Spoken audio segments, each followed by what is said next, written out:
That's on camera. Okay, whatever. Hello, everyone. Hello, everyone. This is my girlfriend, Alyssa Lulu. I've mentioned her in some of the videos, but I got her to read Red Rising by Pierce Brown, and I thought it would be fun to have a little discussion. We're on Cape Cod right now. Try to make the background as aesthetic as possible, but yeah. So we're gonna talk about it. Lou, do you have any thoughts about? She's a little camera shy, but she'll get better at it.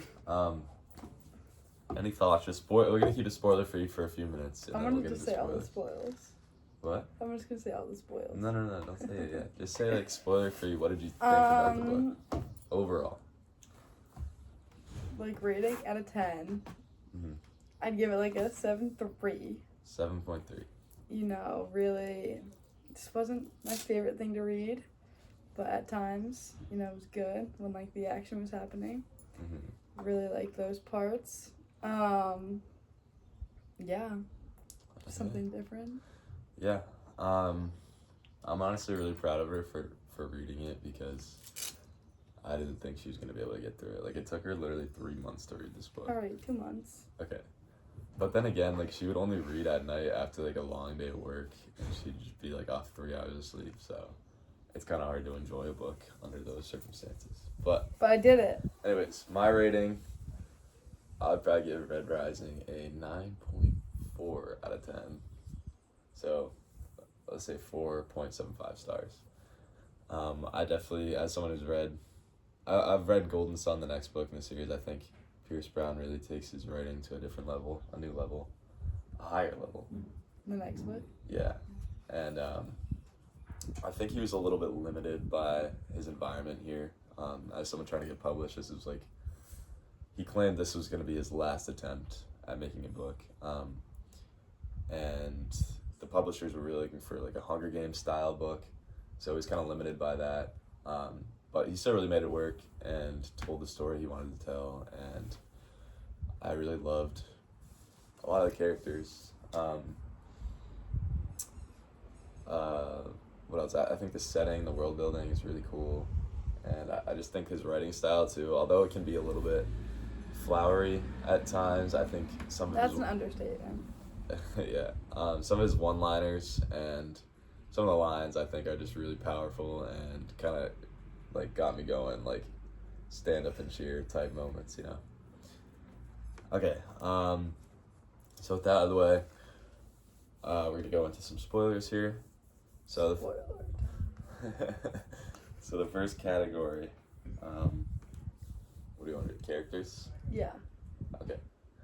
So, what did you think about the character? I'll give you out of 5 stars. What do you give the characters? Characters definitely had the highest rating. You think out of all of them? Yeah, other categories. Can't go wrong. You know, so I'd give him like a 4.8 out of 5. Wow. Who's your favorite character and why? Roke. Oh. My favorite character. Why do you think Roke is your favorite? Because he like dies and everyone thinks he's dead and he's gone. Like I texted you saying Roke is dead. Yeah. And he makes Darrow like so happy, like he's a bestie. But then he comes back and he hugs Darrow, and Darrow's so happy. He's just so heartwarming. Mm. Yeah, I like Roke a lot too. I think he's definitely a good friend for Darrow. He's always there for him, you know. Yeah. During his tough moments. I think personally, my favorite, I like Mustang a lot. Why is that? I just think like her relationship with Darrow, like especially during like the middle of the book, kind of when they're in like the cave together and she kind of takes care of him and then he takes care of her, and then at the end when it's revealed that she's the Jackal's sister, but she still like goes against the Jackal and helps Darrow because she trusts him and she loves him. And I thought that was a powerful moment. Who else? What did you think of Darrow, main character? I mean, like, he's kind of created and shaped to be like the best. Right. So I think it's hard to go wrong. Like you can't really have like a negative opinion about Darrow because he's like obviously the main character. Mm-hmm. He's made to be great. I kind of wish like Pierce Brown made maybe some of his attributes like more natural, like when he went from like red to a gold. Like it just seemed very Like you artificial. think he was too like perfect? Yeah. Okay. Yeah. I guess that makes sense. What do you think of Darrow? Let's see. I think Darrow. I don't really like. Obviously, being the main character, it's hard not to like Darrow, like you said, because you're really like living through his perspective. It's hard not to feel his emotions of like hatred towards the Golds and like wanting to serve his people. Yeah, I don't know. I think he was probably an above average character. Definitely not my favorite in the book, but I think he was good. I do think he gets better in the future books, like I said. And then who else do we have? We have Cassius. What are your thoughts on Cassius? What kind of rattles him off quickly here? Just give me like a few words. What do you think? I mean, like, I think Cassius kind of seems like this bearingly powerful character. But I also felt like wicked bad for Cassius when he doesn't know that Darrow killed his own brother. So Yeah. I think that part I really felt for Cassius because he was like super traumatized, super sad, and he's still friends with Darrow. But yeah. Yeah. I really like Cassius. I think like his pain is really like present throughout the entire book, and like you see that like as soon as he figures out like Darrow's the one who killed Julian, was it? Yeah. Like he immediately just like relentless, like I'm gonna kill you like for my family. Yeah. So I like that. Really like Fitchner. Yeah, Lulu's a big Fitchner fan. She always would text me about she liked Fitchner. He believed in Darrow. Boyo. I like Severo a lot too. I love Severo, the little goblin. Yeah. Okay, so we're gonna go on to world building. Now, what did you give world building out of 5 stars? I'd say like 3 out of 5 because So when I talk about world building, let me just clarify.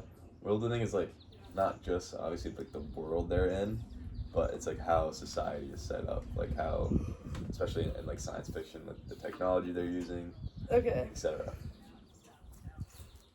So like think about like the whole gold like hierarchy. Do you think that was like fleshed out enough? Do you think it was too? No, I think it definitely. The only reason I give it like a 3.8 is because like those flowery moments seem to be like when it was describing like the world, and like when you like turn a page and you see like all like this reading and you're like, oh god. All these words. How a book works. It's crazy, right? When you see the words, like, oh. Sometimes it's just too much description, and like you can get the point without all of it. Gotcha. So you think the world was like too, like the description was too fleshed out? Too much. Kinda? Okay. What did you think about like the whole like gold, like silver, whatever? I mean, it's a good way to like explain the hierarchy. So I think like he did that in a really like unique and different way. Yeah, I think like that was one of the most captivating things for me going to this book was like, obviously in a lot of science fiction books you see like, oh, this is a future of our world, right? And I feel like a lot of books are more so along the lines of like, oh, like cyberpunk, whatever, or like robots. But this is like a world where humanity is still like at its peak, you know, and like they found a way to like control the rest of society through making this like caste system almost, and I thought that was really unique. And I also love how like we get to like explore Mars, and then like in the future books, I'm not gonna like say, but it definitely like expands to the different planets, and I really love that. Wait, so what did you get? You gave this 3.8, you said? I'd say 3.5.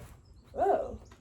Because I think, like, we really only get to see, like, we're so limited by, like, the Institute, you know what I mean? We can't really see, like, how the silvers, the obsidians, like, the, blues, oranges, like, how all the other colors, like, interact. We don't get to see any, like, other planets. We're only limited to, like, Mars and, like, a small portion of Mars at that. So, yeah, I think, yeah. Yeah. Okay, so, and then let's talk about themes. What are some good themes you can think of? Love. That's not a theme, Lou. That is a theme.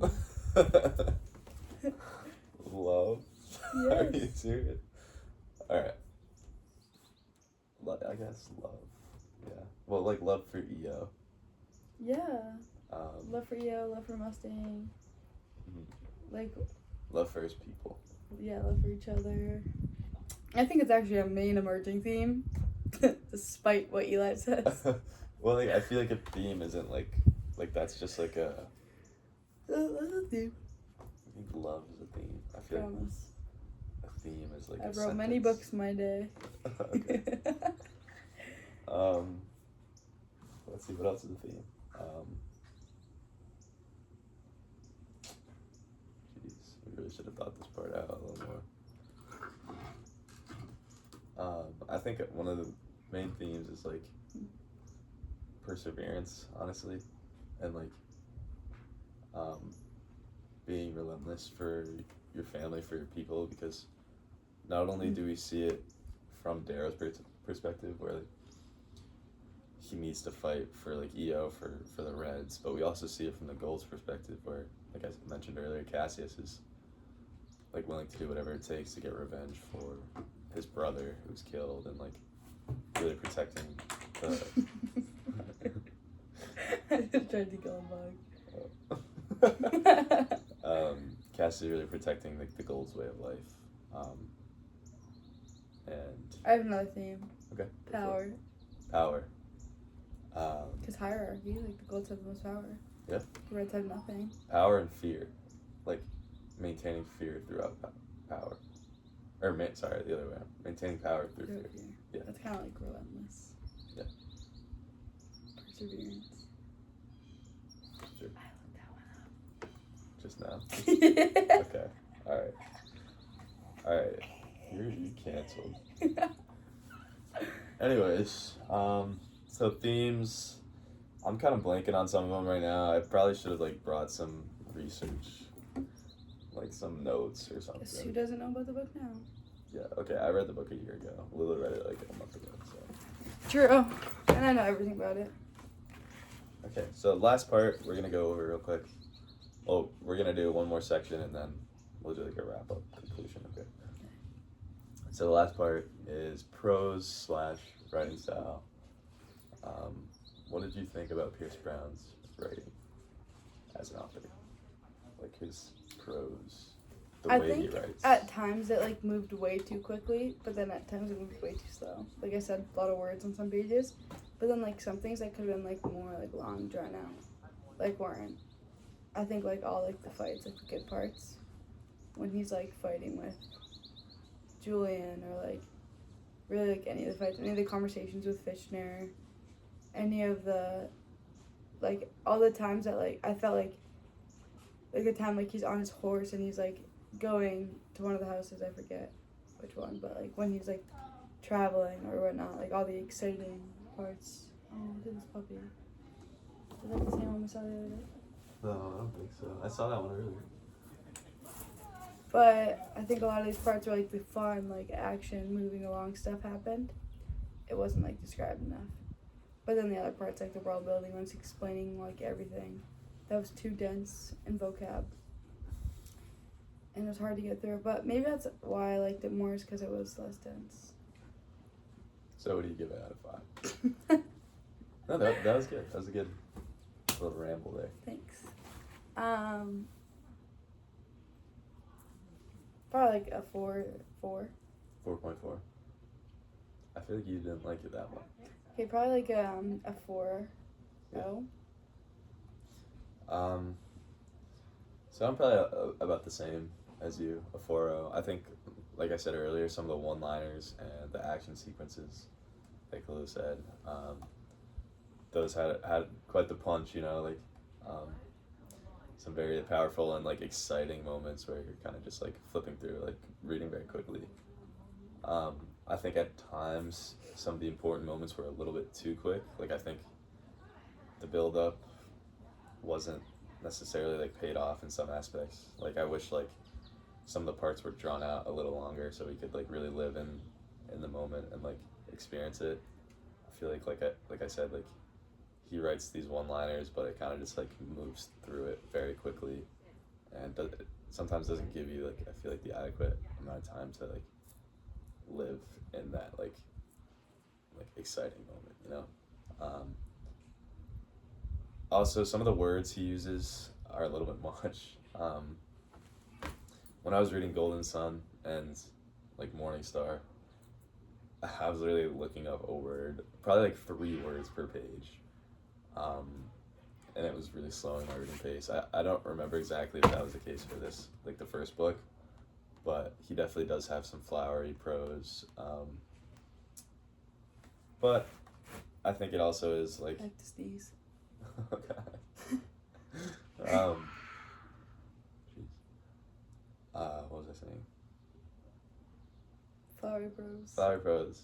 I still think it's pretty good though, and exciting, and yeah, I really liked his writing style. Like I said, I gave the book a 4.75, so I'm kind of like pointing out the negatives. I still thought it was really good and like really exciting. Okay, so that's gonna wrap it up for the 4 sections, but Sponsored by Grumpy's. Sponsored by Black Coffee. Yep. Anyways, so conclusion, we're gonna wrap it up here. Any final remarks, thoughts? What do you have to say to someone who wants to read Red Rising or Don't. Just kidding. someone who hasn't read Red Rising? What would you say to them? How would you pitch this book? I would say don't get caught up in the blabber. I would say it's good when it's good. It's not so good when it's not so good. Okay, makes sense. I would just say I think Red Rising is absolutely epic. I think like it's very quick paced. You can get through it in like a week, honestly. I mean, not for Lulu because A week. I'm a very slow reader, and when I read this, it like took me a week. Like I'm not kidding. Actually, is that true? I don't know, but we'll say it is. My dad reads like 1 book a year. He read it in like 2 days. So, And that was his book for the year. yeah, pretty much. I think you should read it. I think like this is a good book for. As someone who like watches anime and like is really into kind of like action adventure sort of things, Red Rising is very much along those lines, and I think for dudes who haven't read books since like high school, this is a very good place to start with science fiction fantasy. For females. Yeah, I mean you can't go wrong, you know. So yeah, I think that's gonna wrap it up here. Thank you, Lulu, for joining me today. I hope we can get you on another review. Maybe Golden Sun eventually. No, that's not gonna happen. Lulu hated this. No, I'm kidding. She gave it. What did you give it? Out of 5? 3.8. Yeah, 3.8. That's not even I bad. think. So Just I think missing she. one. I think she liked it more than she's willing to admit. So yeah, we will catch you. Thank you for watching. Make sure to like and subscribe. I'm kidding. Put have to book Red Rising subscribe. book right here. Yeah, this is the Red clickbait. Rising. This is the clickbait. Oh, open your mouth. Oh. No. You know what you have to do? You have to. Because I'm gonna make the title like, Okay. I got my girlfriend to read Red Rising. Okay. And you gotta be like. Okay. Alright, ready? Okay. Yeah. Perfect. Okay, All bye. right. Thank you for watching. Bye.